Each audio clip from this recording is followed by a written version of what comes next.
Obrigado, Senhor, pela minha família.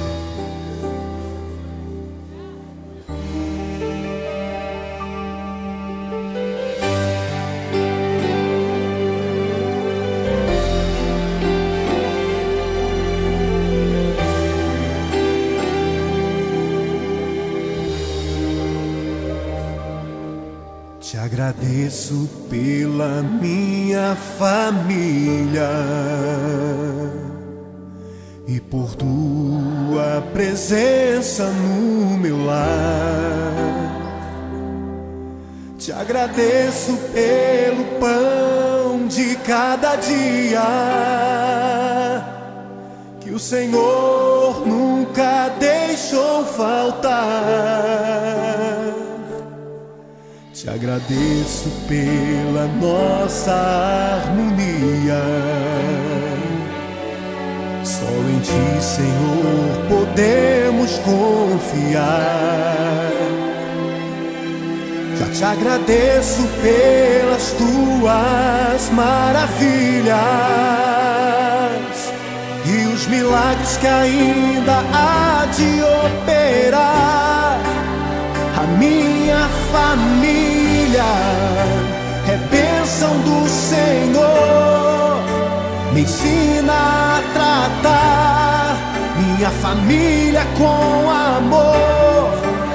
Edifica minha casa para o Teu louvor. A minha família é um presente do Senhor.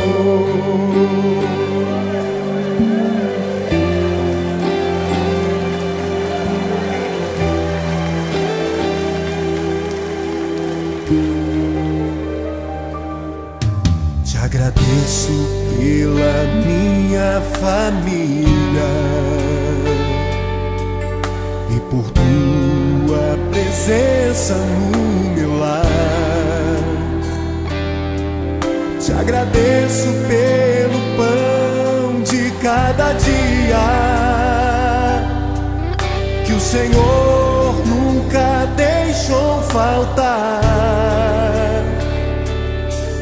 Te agradeço pela nossa harmonia.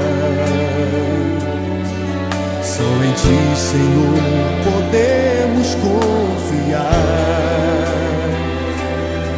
Já te agradeço pelas Tuas maravilhas e os milagres que ainda há de operar. A minha família é bênção do Senhor. Me ensina a tratar minha família com amor. Edifica minha casa para o Teu louvor. A minha família é um presente do Senhor. A minha família é bênção do Senhor. Me ensina a tratar minha família com amor. Edifica minha casa para o Teu louvor. A minha família é um presente do Senhor. A minha família é bênção do Senhor. Eu convido você a dar um abraço nessa pessoa que você tanto ama. E se você não está perto dessa pessoa, liga para ela, diga: eu te amo, você é muito importante para mim. A minha família é um presente do Senhor. A minha